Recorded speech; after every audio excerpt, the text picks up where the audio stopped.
Hello everyone, welcome in my study classes. Myself Suresh Kumar. दोस्तों, आज का जो हमारा टॉपिक है वो है बीपीएससी 66 को लेकर के। यहाँ पे देखिए, यहाँ पे कई सारे लोगों ने मेरे पास क्वेश्चन किया था। इससे पहले मैंने क्लास में उससे बात की थी कि किस तरह से क्वेश्चन मेरे पास आ रहे हैं। यहाँ पे कई क्वेश्चन थे कि हमें तैयारी कैसे करनी चाहिए, कौन कौन से सिलेक्टेड बुक पढ़नी चाहिए, तो कैसे तैयारी करना है, कौन सी बुक पढ़ना है। इसका वीडियो ऑलरेडी अपलोडेड है, वहां पे आप देखें उसे। मैं इसको एक बार फिर अपडेट कर दूंगा। एक क्वेश्चन जो बहुत ज्यादा मुझको परेशान किया वो था ऑप्शनल को लेकर के, ऑप्शनल सब्जेक्ट को लेकर के कि हमें ऑप्शनल सब्जेक्ट क्या रखना चाहिए, यानी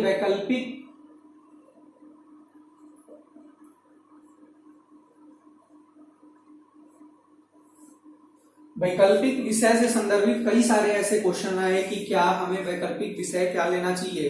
खास करके मैं हिस्ट्री पढ़ाता हूं तो बहुत लोगों ने मुझे क्वेश्चन किया कि क्या हमें इतिहास लेना चाहिए या नहीं लेना चाहिए, इसका सिलेबस बहुत बड़ा है, तो क्या हमें छोटे सिलेबस की तरफ जाना चाहिए। तो आज का हमारा यही सब्जेक्ट है कि हम वैकल्पिक विषय का चयन कैसे करें। ध्यान दे, देखिए, ऑप्शनल सब्जेक्ट का चयन करने से पहले मैं आपको यहाँ पे बताना चाह रहा हूं कि अब जो बीपीएससी है इसके मेंस एग्जामिनेशन की बात करते हैं। अब यहाँ पे देखिए 66 में चेंज की बात की गई है, लेकिन देखते हैं कि क्या चेंज होता है। लेकिन मेंस में आपके अभी एक जीएस का पोर्शन है और एक ऑप्शनल का पोर्शन है। तो जीएस के दो पेपर हैं, जीएस पेपर फर्स्ट और जीएस पेपर सेकंड, और ऑप्शनल के एक पेपर है आपको। तो इस आधार पे देखें तो हम जीएस का वेटेज देखते हैं कि काफी ज्यादा हो जा रहा है, और ऑप्शनल सब्जेक्ट का कंपैरिजन जीएस के तुलना में इसका जो वेटेज है वो कम है, यानी ये 300 का है और ये 300 प्लस 300 का हो जाता है ये। अब यहां पे देखें कि ऑप्शनल सब्जेक्ट एक है आपका, पहले दो था, तो हमें थोड़ा सा परेशानी होती थी कि कौन सा ऑप्शनल सब्जेक्ट ले। लेकिन जब ऑप्शनल एक है आपका तो यहाँ पे मुझे कई बार ही अफसोस भी होता है और आश्चर्य भी लगता है कि जो हिस्ट्री के स्टूडेंट है वो भी क्वेश्चन करते हैं कि इतिहास ले या नहीं ले। अब मुझे बताएं आप लोग कि मान लो आपने ऑप्शनल सब्जेक्ट चेंज करने का सोचा, तो क्यों सोचा? इसके दो रीजन होते हैं। क्योंकि पहला रीजन ये है कि इतिहास का सिलेबस काफी बड़ा है या फलाना सब्जेक्ट का सिलेबस काफी छोटा है। तो क्वेश्चन यहां बनता है कि कोई भी सब्जेक्ट आप जो सेलेक्ट करने जा रहे हैं वो आपके लिए नया है या नहीं है। अगर मान लो, मैं एग्जांपल के साथ समझा रहा हूं आपको, जैसे मान लो कि आपने ग्रेजुएशन में कोई सब्जेक्ट पढ़ा है। अब मैं एग्जांपल ले रहा हूं कि मान ले आप बीए ऑनर्स करा है या ग्रेजुएशन जिस सब्जेक्ट से भी करा है, तो यहां एग्जांपल में हिस्ट्री को ले रहा हूं।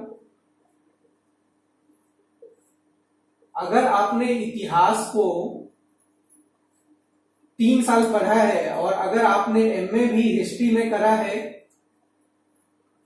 तो 2 साल और हो गया, आपने 5 साल पढ़ा है। हम मानते हैं कि चलो आपने एमए नहीं किया है, ग्रेजुएशन किया है बस, और हिस्ट्री से या ग्रेजुएशन नहीं भी किया है लोग, और वो आगे जैसे 66 के बाद के लिए भी तैयारी करना चाह रहे हैं, तो सोच रहे हैं कि ऑप्शन क्या ले, लेकिन इतिहास का स्टूडेंट है। तो देखिए, आपने 3 साल जब क्वेश्चन पढ़ा है, चीजों को पढ़ा है, हिस्ट्री को पढ़ा है, तो मैं उम्मीद करता हूं कि आपने 40 से 50% सिलेबस को कवर किया होगा।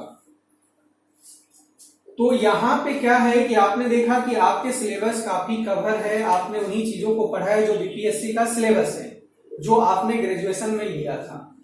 आपको ऑप्शनल को डिसाइड करने से पहले कि हमें ऑप्शनल क्या लेना है, जो आपने ग्रेजुएशन में सब्जेक्ट ले रखा है उसका प्रीवियस ईयर का क्वेश्चन पेपर लें।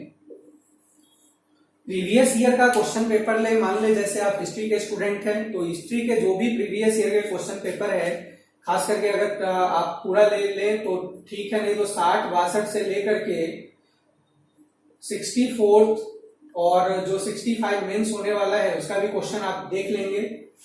तो यहां तक क्वेश्चन का एनालिसिस करें, क्वेश्चन को पढ़े, ध्यान से पढ़ें और देखें कि आप इस क्वेश्चन के आंसर को कितना टैकल करने के सक्षम है, कितना तक इस क्वेश्चन के आंसर को आप लिख सकते हैं। और मैं उम्मीद करता हूं कि अगर आप 30, 40 या 50% भी जाते हैं तो बहुत अच्छे कंडीशंस में है आपने कि बिना तैयारी किए हुए आपने ग्रेजुएशन के बेस पे 30 से 40%, मैं उम्मीद करता हूं कि अच्छे स्टूडेंट का इतना तो कम से कम होना चाहिए।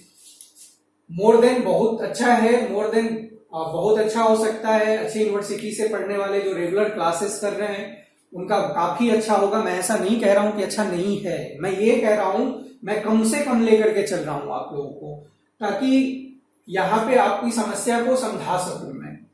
अब देखें कि आप 30 से 40% आंसर लिखने के सक्षम हैं, तो आपको यहां मान ले अगर आप 40% है तो आपको 60% रह गया, तब हमारा मिलाकर के 100% बनता है।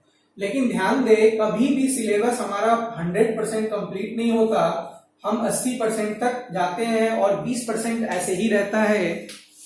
तो आप ध्यान देंगे कि 40% ऑलरेडी कंप्लीट है और 40% और कंप्लीट करना है और 20% को हमें पूरा का पूरा कंसेप्ट होना चाहिए, कंसेप्ट क्लियर होना चाहिए। हमारा 100% सिलेबस है। तो आपने 3 साल हिस्ट्री पढ़ा, फिर बीए करने के बाद एमए भी किया हुआ है तो और अच्छी बात है, नहीं किया हुआ है तो भी कोई बात नहीं। तो आपने 40% सिलेबस कंप्लीट करा हुआ है, फिर भी लोग सोचता है कि हम ऑप्शनल सब्जेक्ट चेंज कर लेते हैं क्योंकि हिस्ट्री का सिलेबस काफी बड़ा है। तो मुझे नहीं लगता कि ये अच्छा निर्णय है। अब अच्छा निर्णय क्यों नहीं है इसकी बात करें।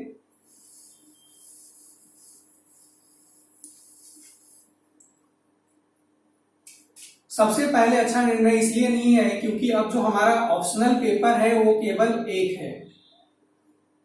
अब यहां पे देखें दूसरा कि आपकी तैयारी पहले से हो रखी है। अगर मान ले आपने न्यू ऑप्शनल पेपर लिया तो न्यू का मतलब बिल्कुल नया है, आपको कुछ पता नहीं है, आप वहां पे बिल्कुल फ्रेश माइंड है, आपको कुछ पता नहीं है। तो आपको यहाँ पे सिलेबस समझना होगा। सिलेबस समझने के बाद आप प्रीवियस ईयर के क्वेश्चन पेपर लेंगे जो कि सर के ऊपर से बाउंस होगा। आपने सिलेबस समझा, ये भी आपको बहुत कुछ ऐसा है जो समझ में आएगा, बहुत कुछ ऐसा है जो समझ में नहीं आएगा। अब देखिए, अब ये सिर से बाउंस हुआ, आप जाएंगे कोचिंग में और आपको रेगुलर पढ़ना पड़ेगा और रेगुलर पढ़ने के बाद आपको यहाँ पे 100% एफर्ट देना पड़ेगा क्योंकि आपके लिए नया है। 100% आप एफर्ट करेंगे तब जाकर के आपका जो सब्जेक्ट है वो क्लियर होगा और तब जाकर के आप 80 या 100% तक पहुंचेंगे। अब ध्यान दे, जब आपने ग्रेजुएशन में ऑलरेडी 30-40 से लेकर के 50 या 60% तक आप कवर कर रखा है और आप यहाँ पे नोन है, आप जानते हैं अपने सब्जेक्ट के बारे में और उस सब्जेक्ट को आप लेते हैं। इससे पहले जैसे मैंने जो तरीका बताया कि आप पहले प्रीवियस ईयर के क्वेश्चन पेपर को एनालाइज करें और देखें कि आप कितना सक्षम है। अगर आप 30 से 40 या 50 से 60% सक्षम है तो आप अपने सब्जेक्ट पे एफर्ट डालें, अपने सब्जेक्ट को परिष्कृत करें, उसी पे ज्यादा से ज्यादा फोकस दें, तो आपके लिए काफी महत्वपूर्ण होगा। जब आप इतना कर रहे हैं तो अब आप बताइए, आपको अपने ऑप्शनल सब्जेक्ट की तैयारी करने के लिए जब अगर आप 30% हो रखा है तो आपको एफर्ट करना है 70%। लेकिन मैंने बोला 100% कुछ नहीं होता कि हम 100% कर लेते हैं, तो यहाँ पे आपको 50% एफर्ट डालना है और इन दोनों का जो 20% है वो उसका हमें कंसेप्ट बनाना है।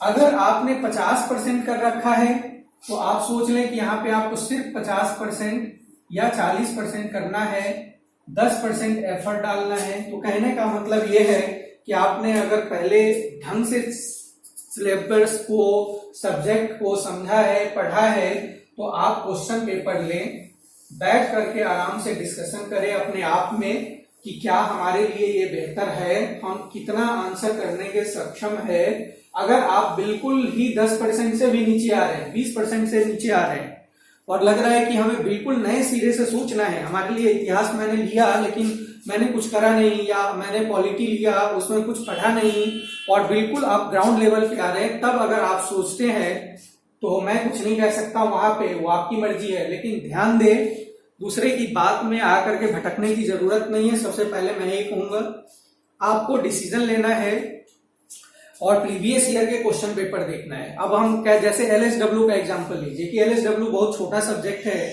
बहुत लोग लेते हैं बिहार में, लेकिन 64वीं पीपीएससी मेंस में एलएसडब्ल्यू का क्या पोजीशन रहा है आप क्वेश्चन उठा करके देखेंगे, बहुत लोगों ने बताया, तो जरा आप उसको देखें तो आपको समझ में आएगा।